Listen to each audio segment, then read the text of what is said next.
We have to kill you. You've seen our face.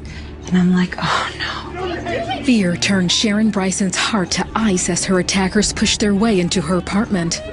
She had no doubt that she was about to die as they pointed a gun at her face and told her they had to kill her. But at that moment, Sharon had only one thought, one real fear. I said, Lord, I said, please, I said, I don't want to go to hell for all of the things I did wrong. Just Jesus, I said, please forgive me in my heart. Sharon grew up in a Christian home, but at 17 years old, something changed. It's just the pressure of the media, of music, of what we see on television, of what my friends are doing. Like most Christian teens, Sharon faced a daily battle between wanting to love God and wanting to do things that many of her friends were doing. I went to my friend's house, and she was just doing drugs in a circle, and I just participated. And I was a virgin, and then I lost my virginity soon after. After high school, Sharon moved far from home. I felt like I just couldn't serve the Lord, that I had done too much wrong and I couldn't be forgiven. She found a job and made new friends, but these friends encouraged her to live recklessly too. Even though she secretly wanted to return to her faith in God, her addictions to drugs and her wild lifestyle always seemed to win out. I was like, Lord, in my heart, I said, I don't know how I'm going to do it because I'm so convicted and I'm so addicted to this sinful way of living. I don't know how I'll ever leave and get out of this life. And I said, but Lord, you can help me. And I go and I'll try. I'm like, but I can't do it on my own. Nothing seemed to help until a fateful day of September 3rd, 1998. Sharon was getting ready for work when she heard a knock on her apartment door. Some drug friends asked if they could use her phone. I had a very strong voice in my head saying, no, don't let them use the phone, and a real bad feeling. So when they came in, right away they had pulled out a gun and put it in my mouth and forced me to get on my hands and knees. The couple demanded money. They took Sharon's bank card and her access code. When they finished robbing her, they decided to kill her. They're like, we are going to kill you. We have to kill you. You've seen our face.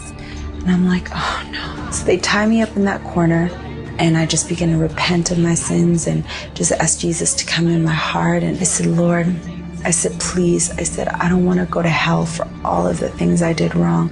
Just Jesus, I said, please forgive me in my heart. I told the Lord, I'll serve you. Please just let me at least go to heaven if I die today. Sharon fought back. That's when the woman found a knife and started to brutally stab her. I just said, Jesus, take my spirit, Lord. And she just put that knife so deep in my neck that it severed an artery. And she had thought she got my jugular vein, which she missed, the doctor told me, by only half an inch. I was stabbed so deep in my stomach that it hit my spine at the back. I had 2 ruptured bowels. I was stabbed so deep in my eyes that my eyelid was literally hanging off. After the couple had gone, Sharon regained consciousness and pulled herself to her front door. A neighbor found her and called 911. She was rushed to the hospital where she spent the next 8 hours in trauma surgery. They put about 27 staples in my stomach to staple me back together. And then they sewed my neck back together because I had a severed artery, and I had these stitches in my neck that were like the kind that you can never take out. And then they quickly stitched up my face, my broken nose as best they could, and I had a severed tear duct in my eye.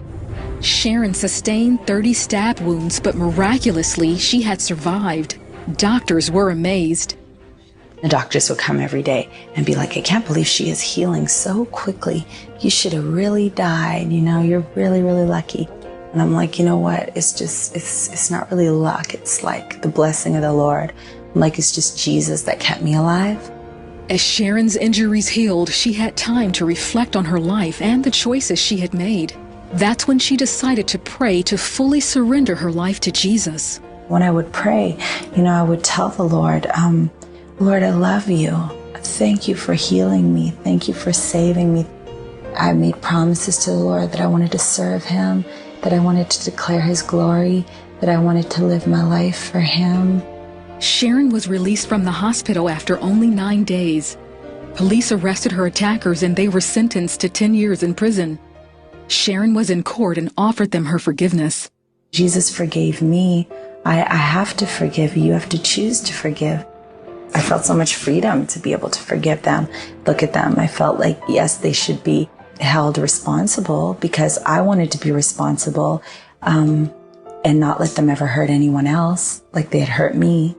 Sharon is thankful to be alive, but ask her what she's most grateful for, and she'll tell you for her second chance. The most important thing that God has done for me in my life was save my soul, first of all. He died for me on the cross, and he gave me a second chance.